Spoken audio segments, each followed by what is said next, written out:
So you've come to a page called Should You Stay or Should You Go? And let me begin by saying that you must be in a very painful place in your relationship right now to even be asking this question.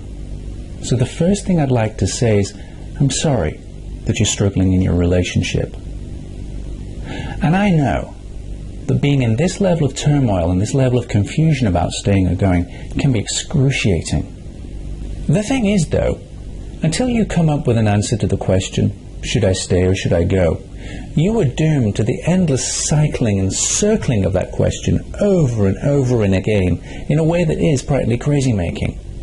So how are you going to make that decision in answer to that question that's never been truly clear to you up until now? The great news is, it's actually really simple. Over the past 20 years of working with couples with this particular dilemma, it's become obvious to me there are only two things that can be going wrong in a relationship. The first thing that could potentially be going wrong is that you're just not compatible.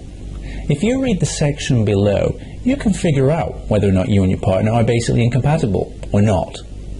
You see, it's possible that you don't get along because you can't get along no matter how hard you try. However, if you are compatible, you still do have a great chance of a good, solid, loving relationship. That said, if you're not, then it may well be time to leave. I use a very powerful diagnostic quiz that allows my clients to work out whether or not they're compatible enough to continue with their relationship. And I've made it available for you for free just beneath this video. If you take the quiz, and I suggest that you do, you're going to find out exactly what needs to happen next for you to regain your serenity somewhere in the very near future. The second issue that could be sabotaging your relationship is actually around communication. And this is more often than not where the problem lies, because truthfully, you two got together for a reason. It wasn't accidental. So if you are compatible and you're struggling, we know it's going to be about communication. And when I talk about communication, it's really important that you understand I'm talking about more than the words that go backwards and forwards between the two of you. Working on that would be a waste of time. You see, somewhere there's a deeply entrenched dynamic between the two of you that's leading to conflict.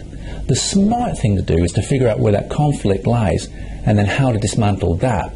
And from that place, truthfully, you never really need to argue again. So the action you should take first is to work out whether you and your partner are fundamentally compatible or not. And in order to do that, what I suggest you do is take the quiz below. Because from that place, you're going to have a much better understanding of whether or not you've got a relationship worth fighting for.